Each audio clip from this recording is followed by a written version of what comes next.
qui avait circulé à l'époque votre égard. Certains syndicats faisaient courir le bruit que jeune, je faisais partie du groupe d'extrême droite, le GUD.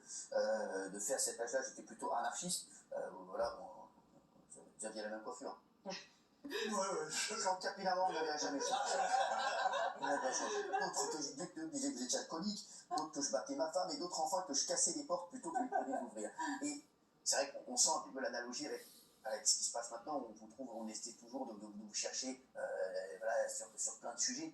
Et vous avez vu déjà à l'époque, vous étiez candidat à la présidence, donc même élu d'ailleurs à la présidence de votre université, vous voyez déjà la violence. Ce que vous dites dans le livre. Oui, il y a une violence politique, et puis il y a une violence, mais que je m'excuse de ça, qui est celle de la notoriété. Ouais, je pensais, pour des raisons multiples, mais qui sont d'une actualité que vous saisirez, je pensais à Sheila. Ouais. Et cette femme a vécu pendant 20 ans le fait qu'on disait qu'en réalité c'était un transsexuel et que c'était un homme. Elle a filmé son accouchement pour montrer ça à son fils. Son fils est devenu malade de sa propre notoriété, jaloux de sa propre notoriété, écrit un livre et puis parti, comme vous savez.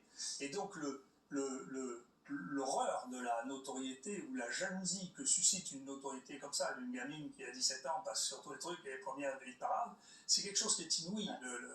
La jalousie et l'envie, c'est capable de susciter des mouvements de haine qui sont étonnants. Moi, il se trouve que la première fois que j'ai vécu ça de plein front, c'était effectivement quand j'étais candidat à l'université, parce que j'entendais des trucs où là, réellement, je tombais des nues. Donc après, j'ai bien compris, on le voit d'ailleurs à chaque élection présidentielle, ce que l'on est capable de subir quand on monte dans l'arbre. Hein. Donc ça y va. Hein. Donc il faut... Incroyable, quand on grimpe à l'arbre, on a intérêt à avoir le... Ouais. Donc c'est vrai qu'il faut avoir le... Peut-être que c'est... Je sais rien, peut-être que dans des fonctions de cette nature-là, peut-être que c'est utile. Moi, je suis, comme vous le savez, je suis un grand amateur de Nietzsche, donc je pense que le conflit est générateur d'intelligence. Donc je m'en fous.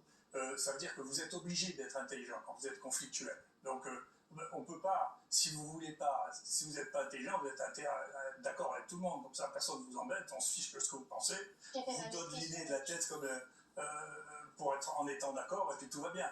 Donc si vous décidez de ne pas être d'accord, ou si votre nature n'est pas être d'accord, il faut bien se rendre compte que dès qu'on sort un peu du troupeau, on prend des coups, c'est comme ça, c'est rien. C'est normal, mais c'est vrai que, professeur, vous parliez de la notoriété il y a un instant, vous regrettez d'avoir été autant médiatisé ou vous ne regrettez pas du tout?